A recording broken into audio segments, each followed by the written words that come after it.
Hello, everyone. Is my mic working or you are too excited? You are too excited. They are telling me here. You are too excited to be here. So I hope you had a good lunch. And now we are going to dive in the translator's perspective. And you'll be surprised because I'm surrounded by male translators. We did have some people that were sick and couldn't attend. So, but we are aware that female is predominant in our profession. Another thing I wanted to say, we were talking about this during lunch, is that somebody asked in a Slido in the previous session on NMT, can somebody please explain in plain language what NMT is? So I said, well, I'm going to quote my colleague in DCU, Carla Parra, who is a researcher, and she has, I think, a very good, simple explanation, and maybe this is useful for those people that need it. So it's difficult sometimes to understand all the technology as it evolves. So she says, NMT is like Photoshop. You know, Photoshop works with layers. So SMT, the previous paradigm, was, you know, you had parallel text and you do a mathematical calculation to see the probability of one text being that target. I'm simplifying a lot. The experts don't need to kill me. With neural machine translation, it's like you have a lot of layers of information, like in Photoshop. Each layer is then coded mathematically, and then the final picture is much clearer because you have more layers of information. All this information is mathematics, so it goes very fast. But just I think it's a good way to explain it for us, that the lay people in the room. So without further ado, I'm very happy to have here with me this very varied panel, and I'm going to ask you to introduce yourselves and also to explain what is your relationship with data and machine translation and AI, so the topic of the conference. Hi, so I'm Lucas VIEIRA. I'm a lecturer at the University of Bristol in the UK, so I teach translation. And I'm also here, I think, representing researchers who research translators' perspectives on technology and machine translation. So a lot of what I teach is linked to machine translation and technologies, and I also deal with data in the capacity of a researcher as well. And I also research the use of data in translation. So. Hello, my name is Eric Hansen. I'm a native Swede living in Germany since 1991. I translate mostly technical documents from Germany to Swedish, mostly within automotive, renewable energy, and vehicles. And I deal with machine translation in that matter that I work with CAT tools constantly, every day, struggle with them and try to explain to my clients, mostly agencies, how they should do their work. And let's see if I will be successful one day. Thank you. Hello, my name is Micha. I'm a translator, not surprisingly, for the Commission, English Language Department. I do use machine translation. I can use if I... And this is the reality of translation, because translation is everywhere, right? So it's normal that we have all this. So in this context, that there isn't one concept of translation or one translator's perspective, but a variety of it, I would like to ask if in this context, how translators deal with data, and also if you want to clarify what data we are referring to, and what are the main concerns then when dealing with this data? So Eric, do you want to start the session?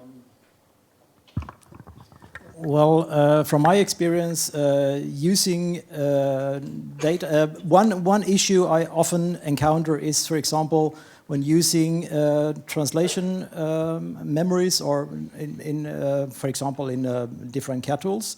And I, as a translator, I am more or less forced to use a certain term which I don't agree with. Otherwise, the system automatically or the reviewer having a look at my text later on will claim this translation is not correct, although I have used a correct, in my opinion, a correct term because I have done my research and so on. So one of the issues I encounter quite often is that of course, I am not perfect, but if I do my research for 1 or 2 hours and I find lots of references and I find a better term, which I try to introduce, but the reviewer and my client, which is an agency, and maybe the end client, and they all insist on using an old term which is not correct. So, of course, this is an issue for any translator. Should I go my own way, or maybe I should try to please somebody just in order to stay in the game? Okay.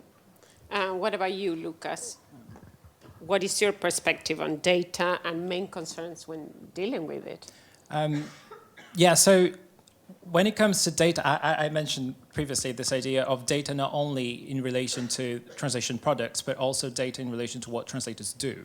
So activity data and data that, that reflects, that tracks what translators have been doing when they work with texts. Now, I think that machine translation widens the spectrum of quality that you're dealing with, and that creates all sorts of challenges, including pricing and compensation and so forth. So in my recent research, I came across a number of contexts where translators were being constantly tracked, time, what they were typing, and that was being used to calculate compensation. That was hugely controversial. So there were people who were really happy with that practice. There were people who felt they were being watched, and there were people who felt that some of the measures that are based on some of this data just does not reflect the effort that they put into the task. So I think a big challenge, at least for me and from my perspective, would be data reflecting translators' behavior. And how can we be ethical about the use of this data? How can we be, transparent? I think that's something that we have to think about. Yeah, certainly. Miha, what is your? Yeah, maybe we can share. I believe from the perspective of the commission, of a commission translator, when I think of data, the first thing that springs to mind is EUREMIS. Is a huge repository of data, is a huge translation memory of everything the institutions, virtually everything, the institutions have translated in the past. And it's used to inform our translations that we do now. So data for me in my everyday work comes up in the form of segments, in the form of translation matches, more or less reliable, more or less accurate. That is the first thing that I think of when I think using data in my profession. Then there's IATE, which is a huge terminology database, which also serves up data that has been to a, as far as I understand, large degree, filtered, curated, if you will, and is therefore to a large degree reliable, obviously depending on the language combination. The third thing would probably be machine translation, which is also data that was at one point generated by humans, but is now, if you will, regurgitated by machines to serve a different purpose. And my job would be to, sift through the data to really find the data that are valuable in a given context to me that I can use to produce a translation. That would pretty much sum up. And do you have concerns about data in that context, or because you're in the commission, then it's more protected? Well, it's a huge amount of data, but it is limited, and it's I dare say not polluted, if you will, because it comes from an environment that has its restrictions. But I don't really have concerns about it because it boils down to me, to my ability to evaluate the data that are at my disposal. And I do, after having been a translator for close to 13 years, I have the confidence, but it's a personal view, to tell, hang on, this is not good, or this is good, or this could be improved. I have the confidence to use more data that I can possibly, that I need to extract what I ultimately can use in a translation. Mm-hmm. And Griffin? Well, our experience of working with data was when we worked with Microsoft to help them build the machine translation for Welsh. That meant feeding them our past translation to build a parallel Welsh-English corpus. We had years and years worth of past translation sitting there in our drive, gathering dust. So it was good to give them a new lease of life. What we also did was ask we crowdsourced it. We asked other public sector organisations. This is the kind of thing you have to do with lesser used languages. We asked other organisations to give them their data to us too. Couple of things to bear in mind. We only fed it publicly available data. So there was no issue regarding confidentiality. However, secondly, I have heard since then that some public sector organisations, some local authorities in Wales have forbidden the staff to use machine translation when translating. Now, it'll be interesting later on to get the legal perspective of this because I'm no expert on this. However, from a data usage, data confidentiality point of view, it's interesting that people are actually forbidding the use of it. So it's very interesting to me to get other people's views on that. And yes, for me, the data, and I reflect what Gruffydd just said, is I think there's a lot of data everywhere. There are a lot of corpuses that are already built that we can or cannot use due to confidentiality issues. But then when we need to translate a specific document, in a specific field, in a specific domain, then we need to be able to gather a specific part of these huge corpuses to create some kind of database, some kind of machine translation, or even, I don't know what we can call that, but to be able to, when I think about data, I think we need to be able to choose which data we want to use. We need to be able to choose whether this data is valuable or not. And in my opinion, the data that is accessible, that is available, sometimes in my experience, for example, I work in life sciences, and the data that is in life sciences, and particularly in regulatory affairs, is very, very confidential, and we cannot share it. So when we access corpuses, or when we want to feed the corpuses or the translation memories or machine translation with this data, we have a confidentiality issue, and it's the same as you just said, and we cannot feed it as we want. And so when I think about data, I think about confidentiality issues and how I can overcome them, how I can take the data that I have, the translation memories, terminology database, also the data that is available online, like immense corpuses, terminology database like YATE, and if we can use this to create the perfect machine translation system, machine translation engine that corresponds exactly to our domain, then it would be great. So in my opinion, data needs to be domain-driven or type of document-driven. And as of now, I don't think it is. So I'm working towards making it more domain-driven. So I'm going to kind of jump to that topic of, since you mentioned copyright and data, maybe we can discuss how can translators in this new area of data, because in the past, we translated something and we sold it to one person, right? The LSP, your end client. But now we see that this data is being reused. So we sell once, if we are selling the translation, but it's being reused many times. And translators don't necessarily get paid for that data being reused. So in this context of big data, how can translators manage this? And what about the copyright issues and the public engines? Because I'm sure sometimes, even if you copy and paste in Google just to find out, Eric, I don't know if you do this, but if you want to find out, not always, if you want to find out a term, you know, in a way you're infringing copyright already there, because maybe the term is new.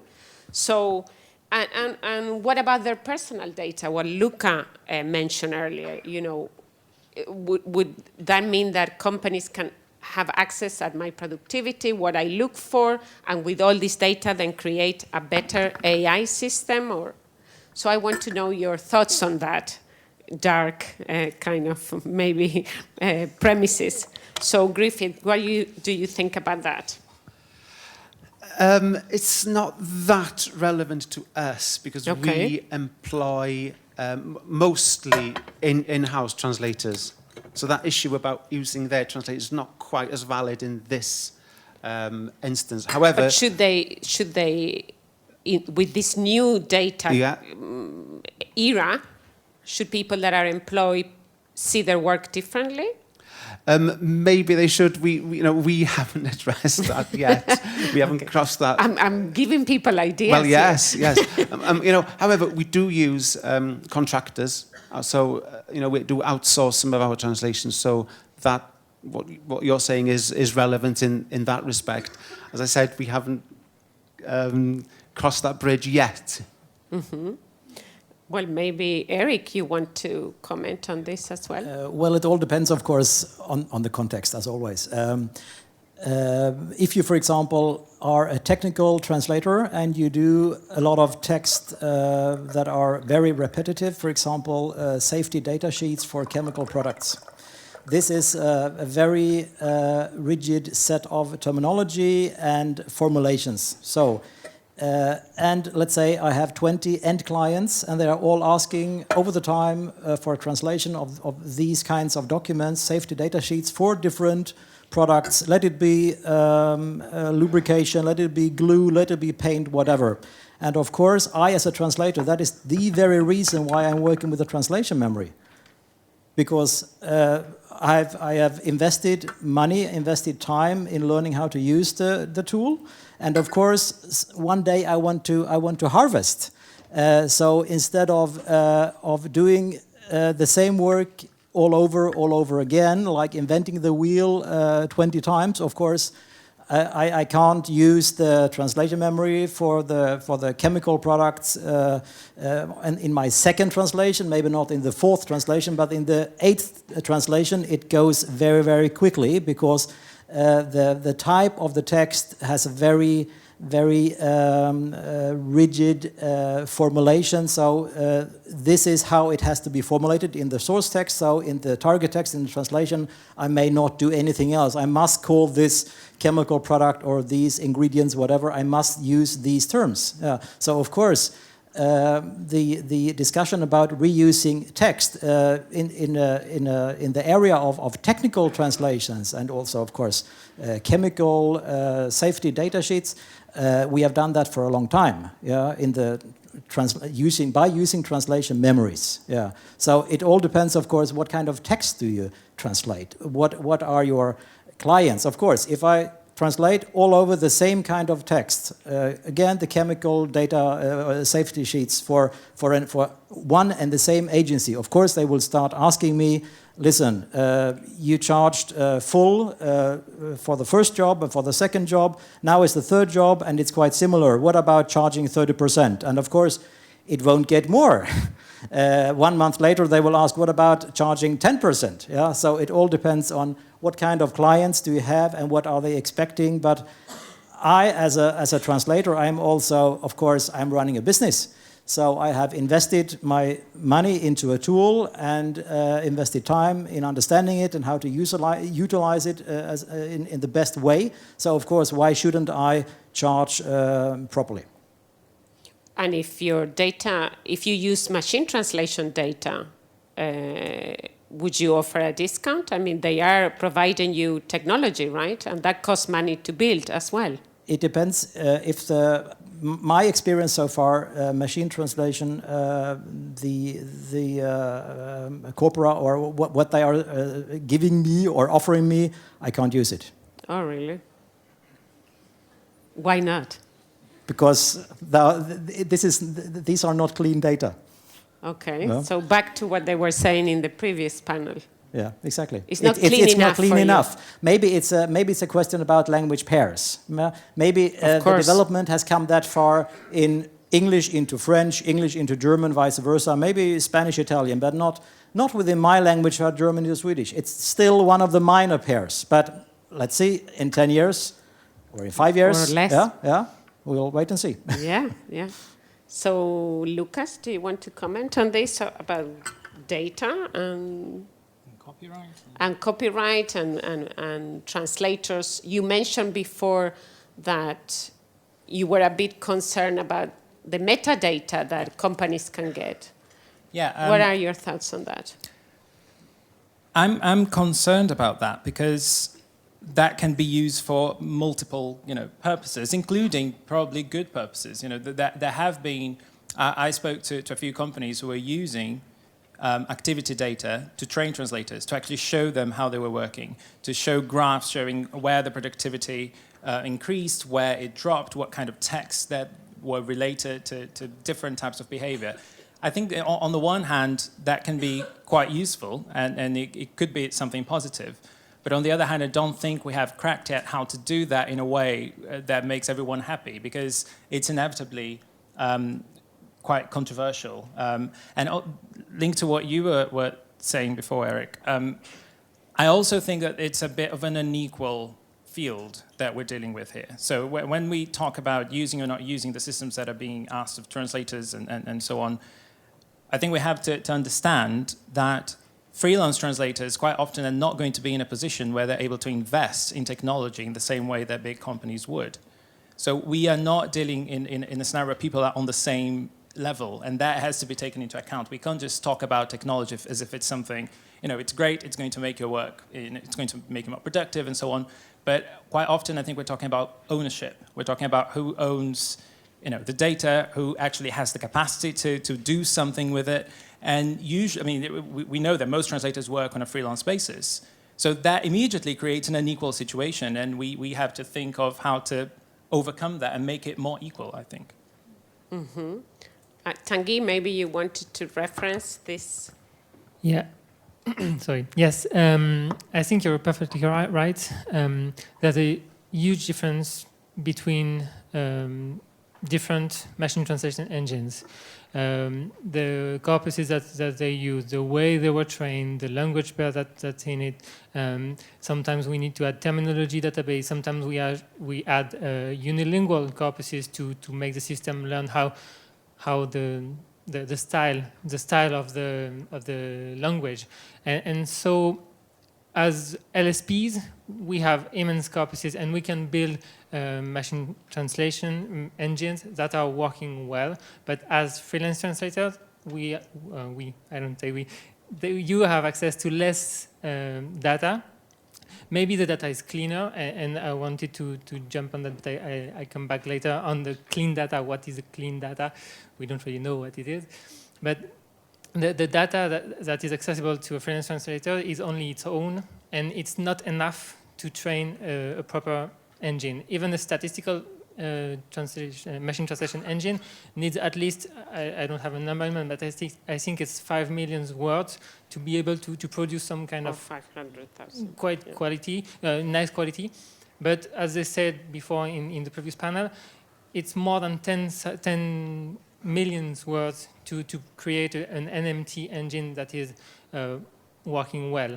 So, and this is only if we speak about one domain. So if you are an expert in one domain and you have access to this data, then it's perfect and you can build your own machine translation and you have good results. But if you don't, then it's very difficult to be asked to be paid less or to be more productive, because the result is very different. There are so many different languages, so many different domains, so many different type of training, type of machine translation engine, that we cannot say, okay, you use machine translation, then you are paid a third of what you would be paid if you did not use it. So I don't think we can set a number on that. We need to adapt. We need to adapt to the context. We need to adapt to the field, and we also need to adapt to what's available to the translator. And regarding that, we need to know what a clean data is, because if the translator... So what is clean data then for you? That's a very good question, and I don't have the answer to that. No, We should clean fascinate data, technical that's why it's a bit complicated, is that as translators, we think clean data is only bilingual files, just one sentence going to another in another language, and that's it. But on an IT perspective, clean data is much more than that. You need to have metadata around it. You need to know the context, what's coming before, what's coming after. You need to have a lot of information about this specific data in order to use it in a neural machine translation. And this kind of knowledge, freelance translators, and even LSPs or small translation agencies, they don't have this knowledge. And no one trained them. And on the other side, the people that have this knowledge, which are the engineer, they don't have the knowledge of the translation. So it's very difficult for them to understand what a clean translation data is. They understand that a clean informatical data is, I need numbers and they're reflecting to other numbers, and I'm perfectly happy with that, and the math is perfect. But if this does not go with the clean translation data, then the result will be biased and will not be sufficient enough. And I think we don't have enough link between the IT and the translation field, but it's a work in progress, and we need to work on that. But the definition of clean data needs to be mapped together. We need to say, okay, it's clean data for IT is this, clean data for translation is this, how we can meet them together in order for everyone to understand and everyone to provide this kind of data in order for the engine to be better, and then for everyone to get return on their investment. Yeah, I think the question whether data is clean or not is also a question. It can be clean in one kind of text, but totally unusable in other kind of texts, for example. So it's not easy to say these are the data and they are clean or they are not clean, because we always have to take into account for what kind of text, for what kind of context, for what kind of audience of this text, who is going to read the text. Is it something very informative only, something technical? Is it written for experts? Has it any commercial value?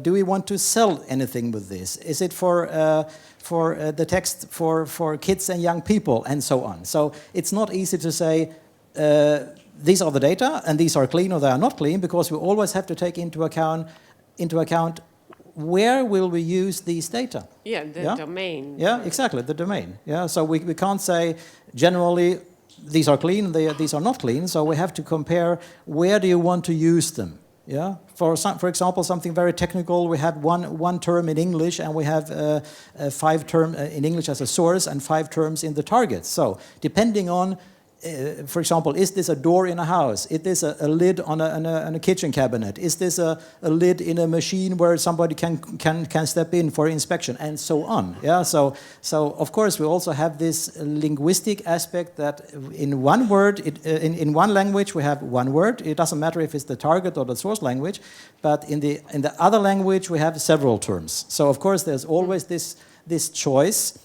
which has to be made by somebody, either the translator or somebody preparing the translation project or preparing the data itself, whatever. But this is a job which has to be done. And if the translator should do this as well, in addition to the translation work, of course, we have to ask ourselves, well, we are, of course, translators, but it's a question about the time invested, and it's about, of course, what will we charge? Because we are doing a lot of different exercises, and at the end, we make an invoice, and it's like, okay, I'm charging for my translation work, although we have done far more. Yeah, I understand that. So, from what I'm reading here in the panel, and so translators or users in this room know it, and picking up from the previous panel, what is your opinion about translators building their own systems? From what you are saying, you are all kind of agreeing that maybe it's not a good idea for a translator to attempt to build an NMT system, or how far can they go in understanding? I think it's a great idea, but I think the problem is I don't think they would have the resources to do it in the way that the companies would. I think that we're dealing with some real, concrete obstacles here. I wouldn't romanticize how difficult it would be for you to... Tell us the real obstacles. Well, everything that we were talking about, getting access to the data, getting access to the know-how to do that in a way that would actually be useful to you. So I'm not, it's just to say that I'm not opposed to the idea. I think the idea is great. I mean, there's research about empowering translators to build technology, to regard translation as a much more encompassing service that would include a number of other aspects. And I think that's great, and I'm totally in favor of that. But I think quite often what we should be talking about are the elements that would make that difficult. And, it's a matter of money sometimes. It's a matter of, and just power in general, and how to address that. I mean, some of these are really big problems, and problems that do not affect translation only. There's an equal aspect of, some people have access to certain things and others don't. And in translation right now, I feel as if this is a real problem, because technology, I think, can make this a bit more apparent. It can sort of boost some of these aspects that have always been there and are there in many parts of society. But I do think that technology coupled with, so the problem obviously is not technology itself, but the context in which it's being put to use, and the employment structures that we're dealing with, and the fact that translators sometimes are not in a position where they can say what terms are supposed to be used. I mean, if translators are not in a position where they can exert, they're the experts. Translators are the language experts. So quite often the problem is not machine translation. The problem is that translators are not in a position where they can exercise that expertise. So what we're dealing with here is not, I think quite often, and when I say this, people will say, "Oh, you're off topic." You're talking about much broader. But I think these are broader problems that affect translation directly, and problems that we should be discussing and talking about. So, you think it's a question of ownership of the output, or the actual work that the translators do with that output? I think both. It's in terms of ownership. I think what I would see as a good way forward would be for some of the big players to make it easier for independent translators to exercise that expertise, for them to be in a position where for the example that Eric was mentioning just before, why shouldn't a translator be the person in that situation who will say what the right term to... I mean, if you think of this, with the translator who's the expert in what is being done there is being told what to do in a context where technology is dictating what's supposed to be the case. I mean, the problem here is not technology. The problem here is what people think the technology is doing, or what people think the technology in that context is capable of doing. So it's usually a problem of thinking and understanding the ways in which the technology can be used, the ways in which perhaps it shouldn't be used. So there's a lot of, I think, misconception on the usability of it. So that is, I think, where we should target kind of our energies. So, Miha, in the context of the Commission, do you think that translators just use, or that they don't use the empty option? Is there a choice, or how does it work? Using machine translation, yes, it's down to, as far as I understand, it's your personal choice to use or to not use it. As a rule, the documents that we are asked to translate will be automatically analyzed by machine translation software, and a machine translation file will be ready for you and as a translator. And you have the choice of actually using it, importing it, as it were, in your translation memory and actually using it. You have a choice of it actually, well, yes, there's a choice. You can actually choose whether or not to use it. You can actually choose to see it directly in the segment that you're translating, or at the side, in case you're not really comfortable with working with the full segment. So it does come down to personal preference. But then, there are quite a few language departments at the Commission, and each language department is actually free to organize its work as it sees fit. So I understand, while we cannot be forced to use machine translation, it can be recommended to use it, or at least to try it, because we are currently at a stage where we're being encouraged to use it, to try it out, to feedback on what works and what doesn't, depending on a particular language combination, depending perhaps on the type, on the domain, on the type of text that is being translated.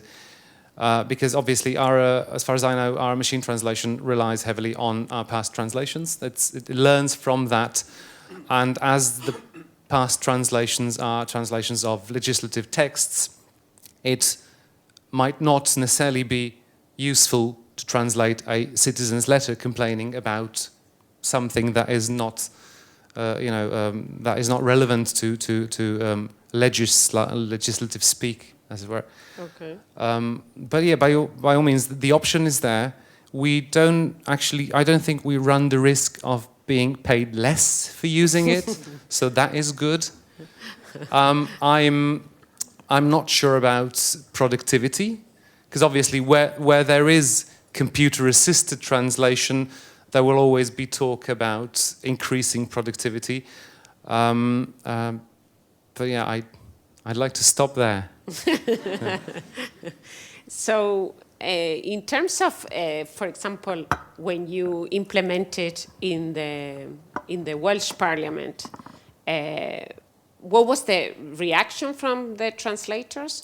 And also, maybe you can explain to us the training to see, then we can open this question to the rest of the panel. What specific training is needed if translators are working with machine translation?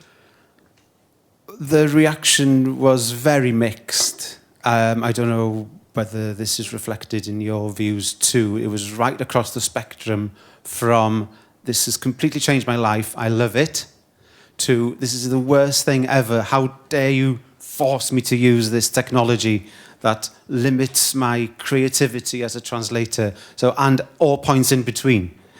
In terms of guidelines, post-editing guidelines, we drew up some rough guidelines to help people with what we'd experienced.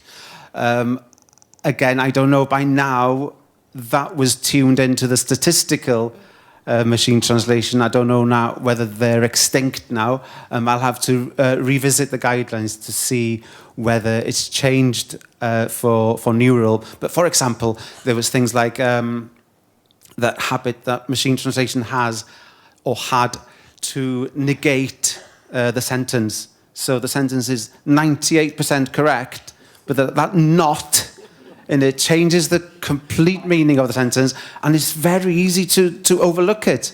And that's one of the things, maybe guidelines for neural would be it's so fluent that it lulls you into that false sense of security that what you're seeing, what the machine's given you is correct. So I think it's, using machine translation is a journey, It's worth going on because I think in the end it does make us, it can make you more efficient as a translator. We did, but what we do by now, our productivity guidelines, they're only guidelines for our translators, do reflect the fact that translators now post-edit a document that's been produced by the CAT tool and then with the machine translation plugin. So on the whole, it does make translators more efficient.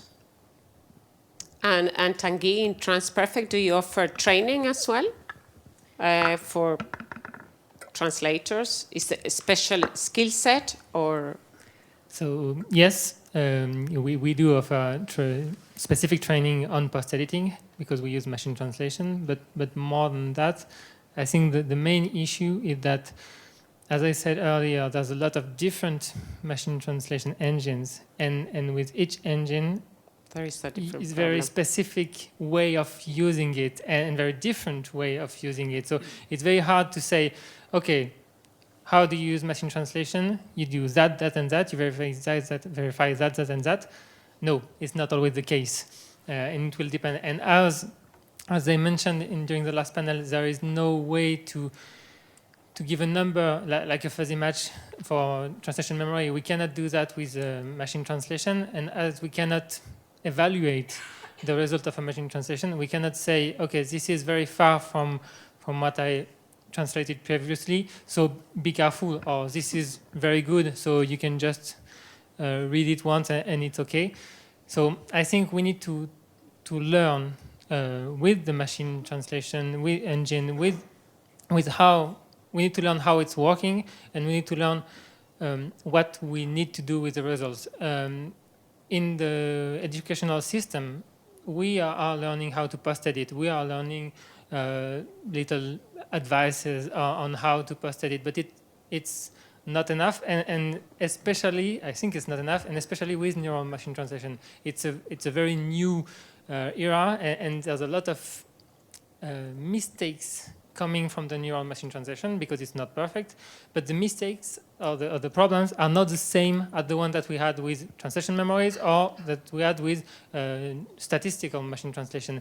So we need to adapt. We need to be trained to that, and I think it's not done enough in the educational programs, but also not enough in the business. And we need to. It's evolving so fast that we need to be trained as it evolves, and it's very hard. It's very complicated to say, okay, stop. We need to stop there and see what we need to do now with this. As it's evolving, if you learn something, maybe 2 weeks later, it will be totally different, and it will not be applicable anymore. So I think some of the big players in the translation industry are working toward that, by making the statistical machine translation and also the neural machine translation more flexible. They are now able to learn directly from what a translator gives them. Like interactive? Like interactive, exactly. Machine translation. So as of now, statistical machine translation is more static. and you train the engine, and then that's it. You use it, you can feed it with information, but it will not learn directly from the information that you feed it. Well, you can retrain it. Yeah. But with neural machine translation, it's different. I don't know exactly how it's working, so I cannot extend too much on that, but I know that it's adapting to what the translator is doing. But now, into statistical translation, machine translation, we can have some specific softwares that takes the result of a machine translation and the translator changed the sentence. For example, there's a bad terminology used, and there's a word that is not good, or the style is bad. And by changing it and sending it back to the translation memory and the machine translation engine, then the machine translation will then adapt and will then reuse what terminology the translator just used. So it's good and bad. It's good because then you are able to translate faster and to be more efficient, because you don't have to repeat each time the bad terminology, because the system is training itself, and so it's much more efficient. And it's also the same thing as if you use statistical machine translation, you know that you have some problems with punctuations that are, you have a space before a dot, for example, which is very annoying, and you need to change that all the time. Now, as the system can learn, you won't have to change that all the time, and you will be able to use it very efficiently. And I lost the bad part of it, so I'm sorry. Yeah. That's okay. Everything's fine. So, Micha, I think you want to comment something. Just a thought, because I realize now that as soon as machine translation is mentioned, the next word is usually, the next phrase is usually post-editing. So these two go together, which is not, perhaps because I'm from the Commission, is not my first association. At least I don't get to use machine translation in my work personally as such. It can be, to me, it's really useful as a tool for example, quite specifically for predictive typing. I can import a machine translation file into my translation memory, and as I start typing, you know, matches come up, and it just speeds up my work. Or it's also useful on the demand side of translation, because then if engines are good enough for the purpose, they can produce a decent enough translation for the requesting entity, whoever that be, without the need for them to send 100, 200, 300 pages to us to be translated, because they can, you know, for gisting sometimes machine translation is enough. That's a huge plus.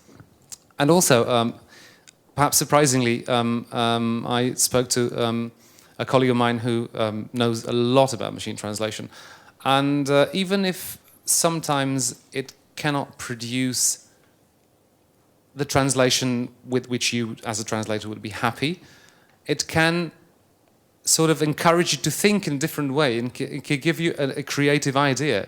Even by creating a dumb sentence, yeah, it can, you know, it's enough to give you a spark, a trigger for you to think about rephrasing a sentence in a different way. So, you know, it might not do much in terms of productivity, but I believe, you know, it seems welcome that way. It seems positive in that respect. Before I open to the floor and see what questions we have in the audience, also AI and data is not only machine translation, right? Translators now can, when I began translating, I had to carry all these dictionaries around and consult all these libraries. And now it's much faster how you look for things, and that is augmented also translation, right? Yes. Sorry, you mean, it's just what you said. Looking up a word in the dictionary fast is a good skill, but I don't think it's, you know, the principal skill that a translator of today has to have. It's not bad to have it. It's not that bad to be able to look up a word in a dictionary quickly, but you know, being able to control your digital environment in which you work is the skill of today. And I think, you know, the whole debate today, and I'm sure tomorrow, will feed into that as well. Yeah, certainly. So, are there any questions from the audience? I see some hands already. That hand at the back. If you can. Now, I was trying to ask this question for a year and a bit now. Why did the Commission withdraw from post-editing assignments of machine translation for freelancers, FLTS, if this is supposed to be the future of translation industry? So why did the With the Commission, why did the Commission stop giving post-editing work of machine translation to freelancers working for the Commission as freelancers? I have absolutely no idea. Thank you. Really. That's what I was taught last year. I'm sorry about that, yeah. Thank you. Sorry, we couldn't respond that question. We have another question here. During last break, we were talking with the colleagues near the posters about the detached future of translation. And we came to the fact that in some 20, 30 years at Translating Europe Forum 2030, it will be organized purely for computers. And people will be only serving them, yes. But this is the detached future. No one knows that will be in some detached period of time. What about the nearest future, some 5, 7 years? And especially what about the data that, and the skills working with the data that the translators will have to acquire to be up to date? Thank you. Okay, thank you. So before we are machines, talking to machines. Can I just say, on your point there, it was very reassuring this morning getting from the AI experts their point of view from it all, that yes, AI is good and it's useful, but you still need that human in the loop. This is what we've been saying for years and years, and it's good to have that reassurance from the real experts behind all this technology that we're on the right track. We've got the same frame of mind in this regard. I don't know where we'll be in 5 or 7 years' time, but at least we know whether the scientific experts in the field are saying basically the same things that we are saying. Talking about the skills which the translators really need in order to do their job, I think it's very important for LSPs to understand that they need to offer training to their translators. Because the LSPs, they have a very clear picture what they are striving for and what they are expecting. So, of course, they just can't tell the translators, here's the bunch of data and now start working and we want this outcome. Of course, the LSPs, they have to invest time and money into their translators, into their freelance staff, which could be an advantage for the freelance translators, because the LSPs, they would think twice or 3 times or 4 times before switching to another translator, which maybe says, well, I can do that for, I can translate for 7 cents less per word or whatever. So there is another kind of connection, I wouldn't say dependence, but another kind of connection between the LSPs and the translators, because just as you said, Lucas, it would be a fairy tale to think that that every translator or most translators would do their own or MT or whatever, because it's simply not possible. So the other way must be to work for LSPs, or for end clients, whatever, but for the LSPs, and the LSPs, they must prepare themselves, some already have, to train their translators in order to get the outcome they are awaiting. Haro. I like that very much. Haro Glassa, DG Translation. I like it very much. My question to you would be, how can LSP be convinced to do this investment, knowing that they actually prefer to pay as little per word as possible? Well, the answer is easy. There is no other way, because there are no translators who know this by birth. They can, of course, do trial and error, but LSPs will never be happy with the outcome. They will be frustrated. It will take a lot of time, and in the end, it will cost too much money if the LSPs neglect this kind of training. So it is in the good for everybody, because the translator, they are less frustrated. They can solve the task easier. They can work faster, and the LSPs, they will receive the outcome they are expecting. Yeah. So I think it's kind of symbiosis between the LSPs and the translators. Yeah. So I hope it will be possible to convince the LSPs to offer this kind of training. And what because makes I don't it- see any other solution. You're talking a lot about the future, but this is the now. Machine translation is being used now. And LSPs, there are a lot of LSPs in the room, but a lot of them that I know of are giving training. So this is happening. It's not in the future. But do you think for the future there will be special skills, digital skills? Definitely. Such as? Definitely. Well, there will be translators who say, well, I don't need this training and I know it all, I know everything already. Yeah? And of course, they will have a hard time. So I think the LSPs, they would, as you say, today already offering training, but Yeah. that will have to be much more. And there will also have to be translators who are open for this new kind of technology. Because if they say, okay,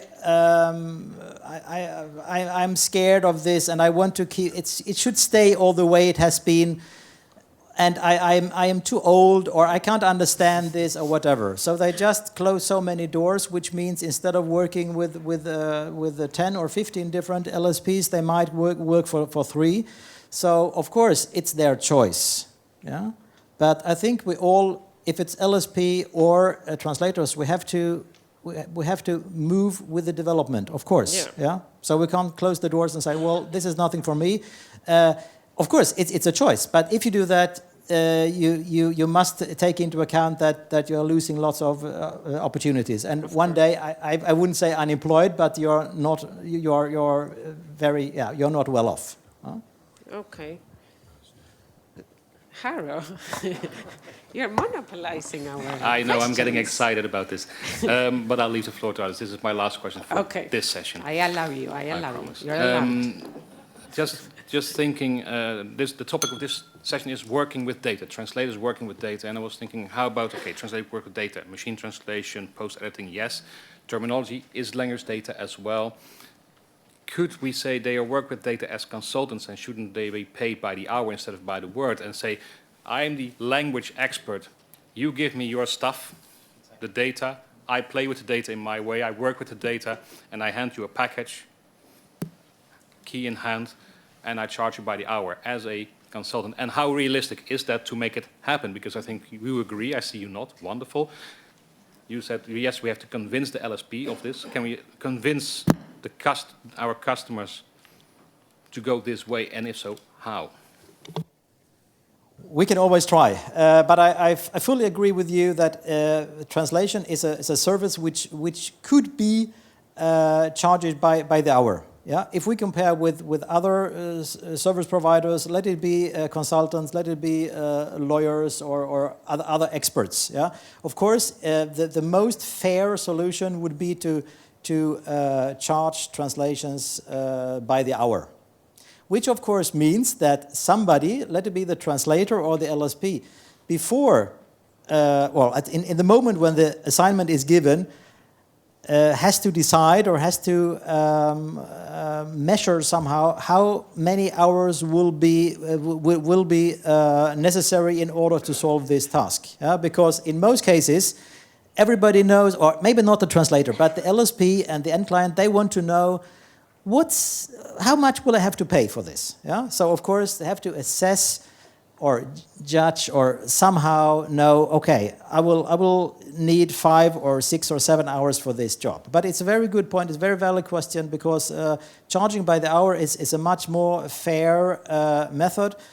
Just look at translating a slogan which has 5 words can take 1 week, yeah, to get a proper outcome. So, or I can translate a small booklet with, 2,000 words. I can do that in less than 1 day. Yeah?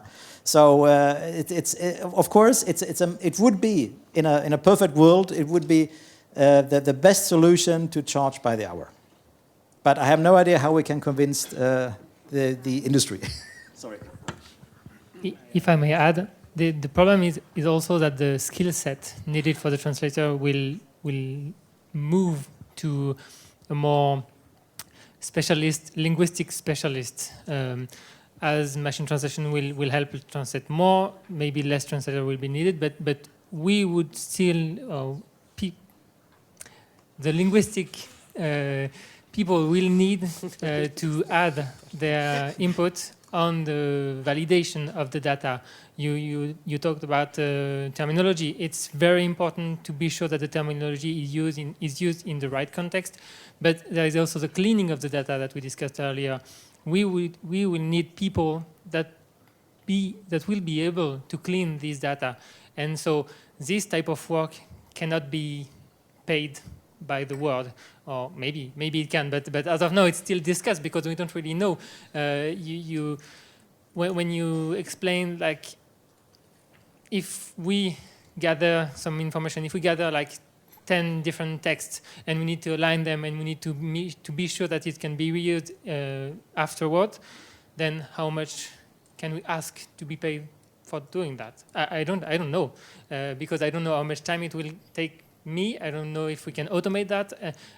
As of now, it's very blur. We don't really know where we are going, and that's why it's a bit frightening also.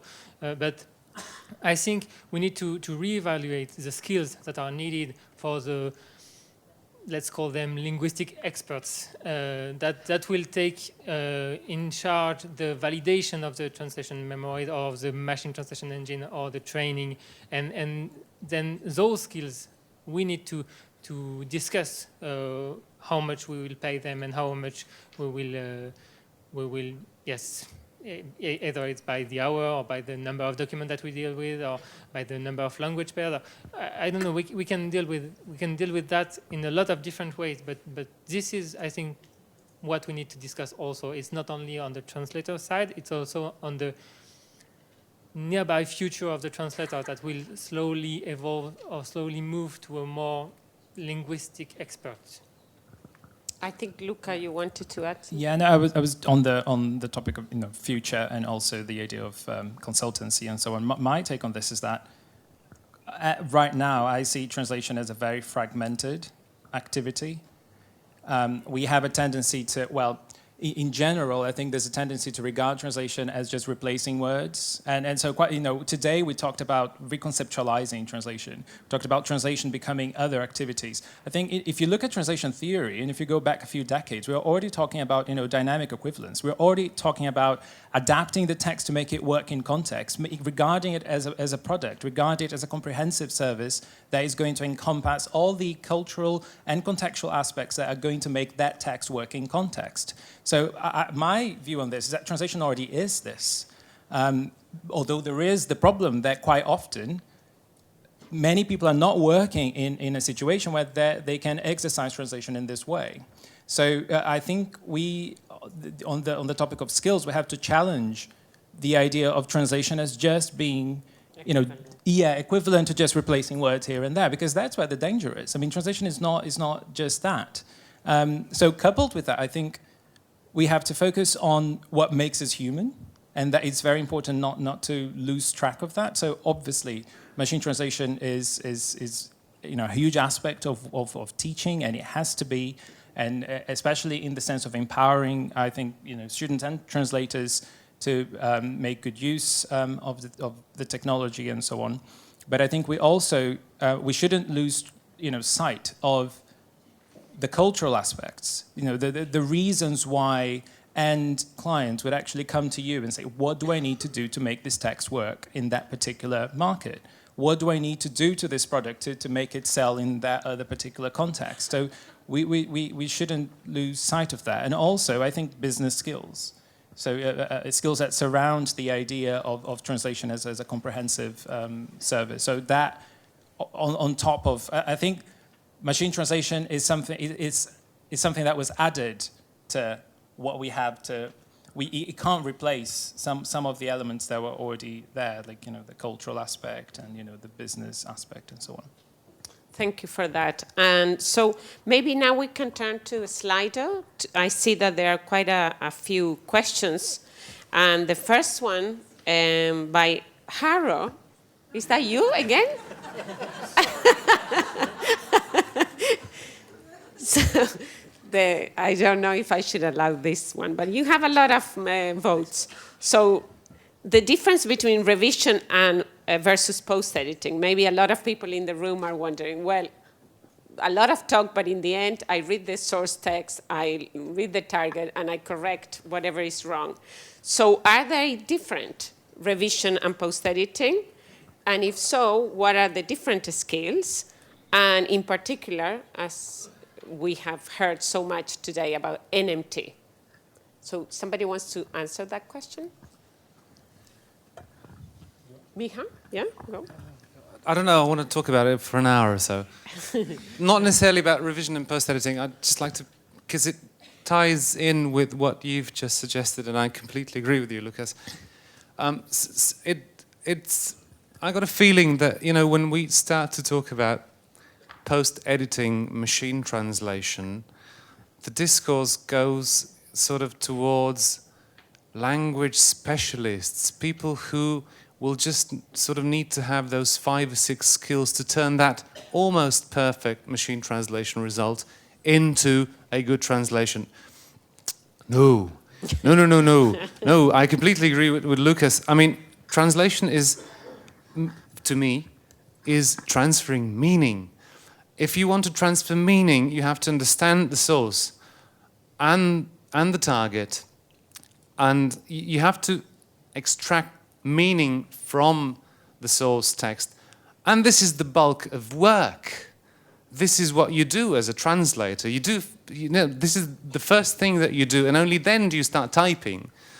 And, you know, even if you're just post-editing a machine translation, it still means that you have to do the bulk of the work as a translator. You have to go and read the original and get the meaning out and commit. And then, yes, produce something that's understandable. And even if it was perfect, you still have to do this exercise, right? It can be perfect. Obviously, at least not for now. You still have to do it because it's not just, especially with neural machine translation, as everyone is keen to point out, it's, you know, almost perfect. It's almost there. There's just a knot that's missing, or that's not missing. So revision versus post-editing, it comes down to, you know, how you understand a particular term. I don't think that's really relevant. I mean, post-editing has been mentioned in connection with machine translation, so presumably we know what it is, tweaking an output of a machine translation engine. Revision, so what's revision? I mean, to me, it's reading through the translation and, you know, not looking at the source text, looking at the target text. So in that sense, no, it isn't, so I'm wrong. You know, revision, review, you know, I've been in a couple of debates where we discussed editing and revising and reviewing and proofreading and what have you, and we never seem to really pinpoint what any of the terms mean. So if anyone would like to take revision versus post-editing off me, I've just, you know, thank you. So revision is when the translator did the translation, translated the document using whatever tool that he wanted, and then the reviser, I don't know how it's called, just corrects what the translator did. And maybe the translator before used machine translation and maybe not, maybe he used nothing, or maybe he used translation memories. And the main difference between revision and post-editing is knowing that. It's knowing that if you do a revision, a human already corrected the mistakes as a human. And if you do post-editing, yes, as a human, if you do post-editing, you know that the thing that you are revising has been done by a machine. So you cannot expect the same grammatical accuracy. You cannot expect, you can expect some specific mistakes. This is becoming more blurry with machine translation, because we don't really know what's coming out of machine translation. As it was mentioned, when you have statistical machine translation, you know where it comes from. You know that it comes from bilingual tests. You know that those bilingual tests have been produced by translators. So you already know where it comes from. But for neural machine translation, as it's recreating sentences, you need to learn new skills, and I don't know them because it's very... Maybe I can say that for NMT, well, obviously revision has the aim of improving something to be much better, and post-editing is just, as Micha said, to just correct the empty errors. But NMT makes very unpredictable errors, so we are back needing us to figure out if the source and the target are equal, because NMT can be very fluent but not be related at all with the source. So I think NMT has put the translator probably back very much so in the picture, because sometimes it's very creative and it doesn't reflect the meaning, right? Am I wrong? No, I completely agree with you. NMT it's not post-editing, if we may. It's post-revising. I don't know what we will call that, but I think it's revising the as neural machine translation tries to do the same as a human, to reflect how a human would have created a new sentence. Then yes, you need to do the revision in full. You need to look at what was in the source. You need to say, okay, this is the meaning, and I'm sure of all the nuances, all the ambiguity, if there are some, and then you correct what's been given. Because the problem with neural machine translation is that sometimes it's like just a little nuance that is a mistake, and if you don't do this process of reading through the source and then correcting it, you may not even see it, because as it tries to make a sentence like a human, the sentence will look very, very nice, and so there are some new challenges around that. And the post-edition of statistical MT and the post-edition of neural MT are very different, and so we need to, as of now, as neural machine translation is evolving so fast, it's very hard to know what kind of skills you need to revise or to post-edit afterwards. But I think we need to address that as soon as possible, because this is becoming more and more, neural machine translation is becoming more and more used all around the world, and so we need to know how to deal with the outcome. There is a question here. I have people raising their hands there. Yes, Claudio Chiavetta, Transperfect and member of the Language Industry Platform at the European Commission. I just want to add some comments about this, let's say, debate about post-editing and revision that Haro launched. And so I would like to be a little bit old school. Okay. And, I think we always said that revision was about 30% of a translation work, and post-edition around 60 to 65%. So maybe we should take this into account when analyzing the actual effort that is needed after a rough, let's say, output from an MT process. Sure. Good point. Lucas did a thesis on that. No, just the point that I think, importantly, expectations of quality would be quite different as well. Because if you're revising, that's because you need, top-notch quality. Whereas with post-editing, you're dealing with a wide spectrum here. And so in my research, just speaking to companies and interviewing translators, there's that aspect of the post-editing levels and working to different levels of target quality. And more recently, what I came to realize is that this is a lot more complicated in the real world, in practice, than it is in the documentation that you read, to the extent that companies sometimes just drop that kind of terminology altogether. You mean between the light and full post-editing? Between the light and that's full a mess. and full post-editing, and it's quite hard for people to understand where one stops and where the other one begins. I mean, on paper, it's very clear when you read the instructions, but when it actually gets to doing it, I came across quite a few examples of, the whole thing being really confused. But just generally, I think post-editing is a much wider spectrum of quality. And the idea that you're starting with a text which, even though it might have intrinsic linguistic problems and yet be fit for purpose, that creates all sorts of situations where you might just use it as is, or you might edit it to different kind of levels. And coming back to the skills topic, I think it's really difficult for us to work to these different levels. And that's something that I don't think we understand quite yet. Where do we stop, and how can we focus on training aspects that would make it easier for you to see these different levels of quality? And there are some inherent, I think, problematic clashes between what, working to top-notch quality being what we should all be doing, but then on the other hand, sometimes quality that is not at that level yet is fit for purpose. So what do we do? Do we just leave that to non-professionals and open this huge? I mean, how do we handle this wide spectrum of quality? I think we really run the risk of this focus on creativity, which I think is great, but the side effect to that is that if we all move to the creative corners of what's going to happen to, because we're not at the stage yet where professionals are not needed to all these other areas. So I think posterity brings a number of complicated issues to everything, which I think is not perhaps the case with revision. Yeah, that's true. There is another question there. Yes, hello, I'm Mary-Louise Jackson. I'm a freelance interpreter and translator, and I'm based in London. I've heard the word efficiency used a number of times today.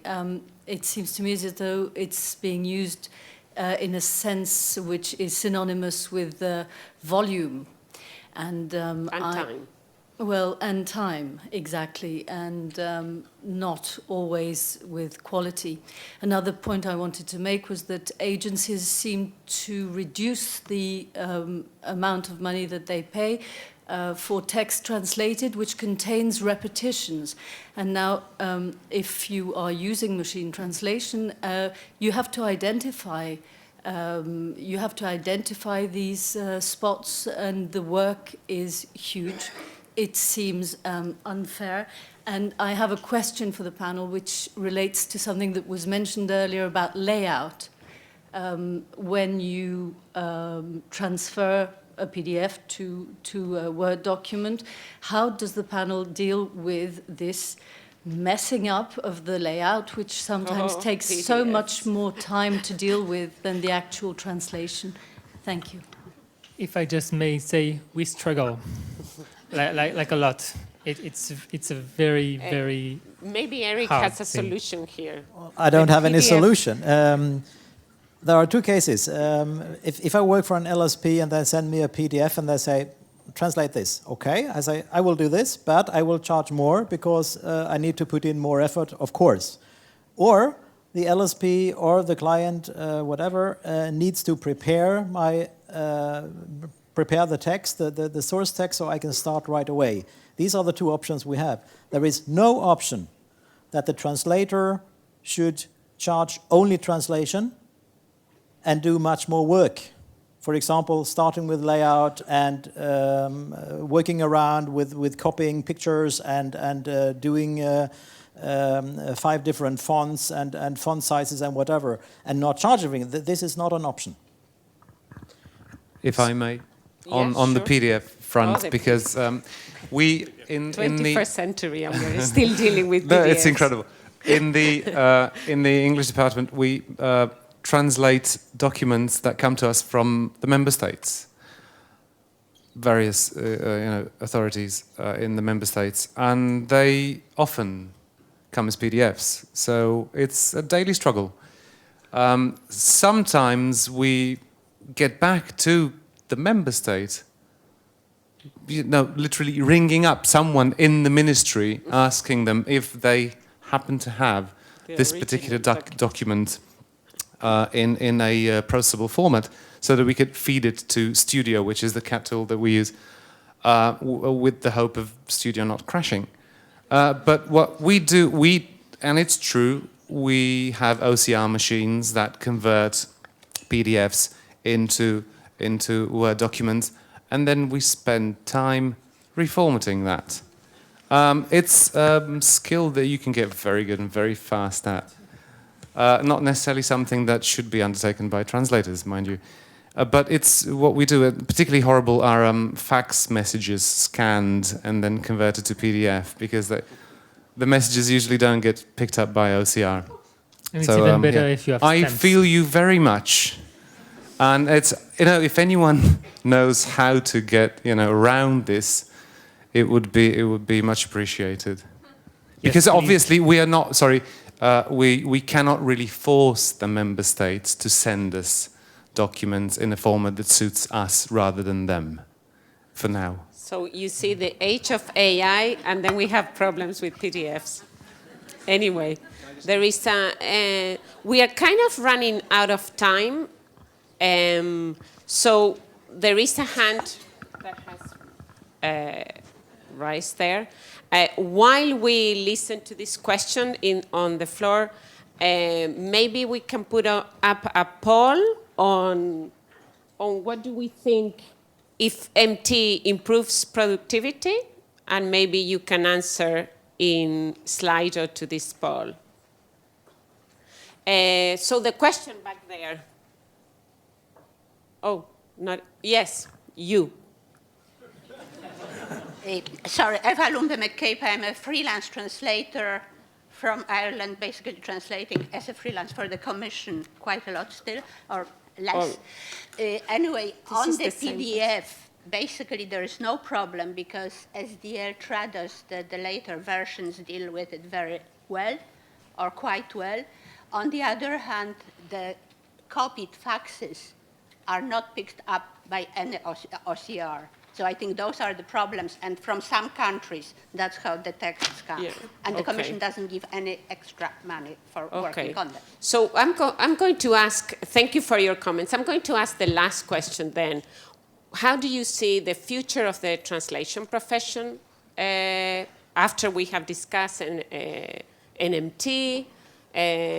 According to this panel, how do you see it? Are you optimistic about it? Tell us.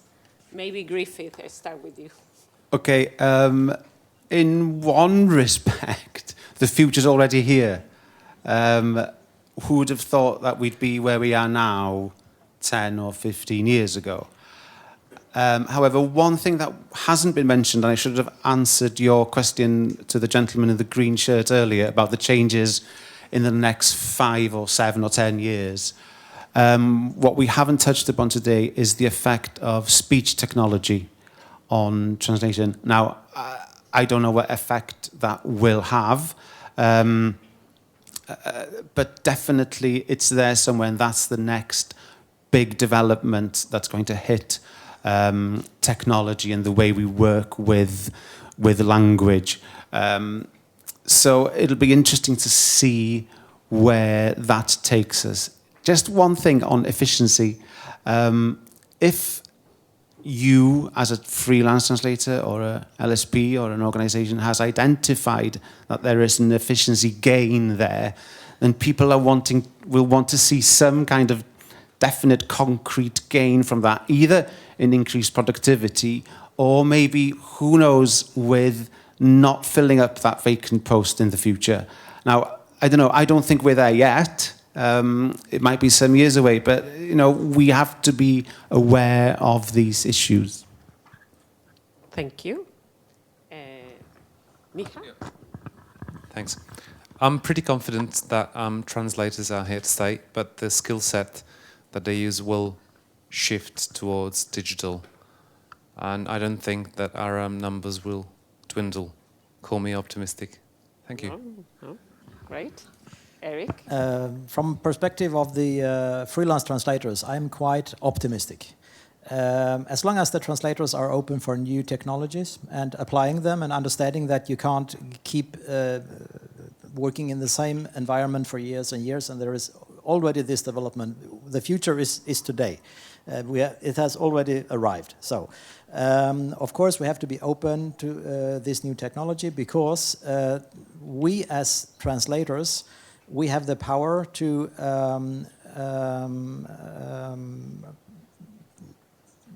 explain to the LSPs or to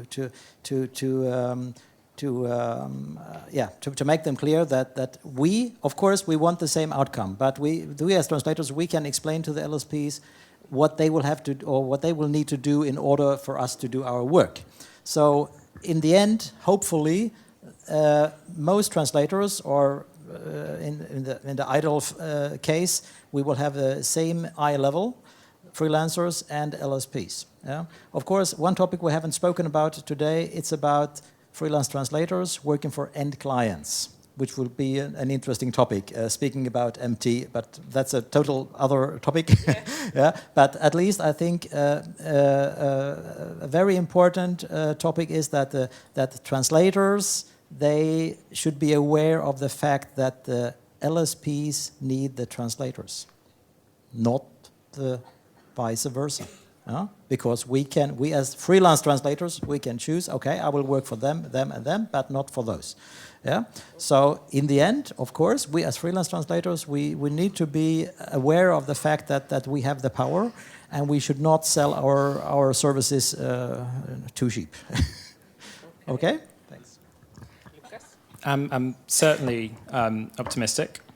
I think that machine translation brings a very good opportunity for us to go back to, perhaps not go back, but to focus on this comprehensive view of translation that we were talking about here, of challenging translation as just replacing words and something that is done just as one part of that bigger service. But I also think that we have to challenge discourses around parity, challenge discourses that make it seem as if things are a lot simpler than they are, because make no mistake, that has an effect. That drives the way people think. That will have an effect on how translation is perceived, on how translation services are structured. So I'm certainly optimistic, and as I said, I think machine translation brings about a number of opportunities. But at the same time, I think that we have to challenge some of these discourses and some of these overselling of technologies and so on. Yep. And I'm also optimistic, only optimistic people. But I know that we have challenges ahead, and I know that there's a lot of work to do towards learning how machine translation works and how the translation will work in the future.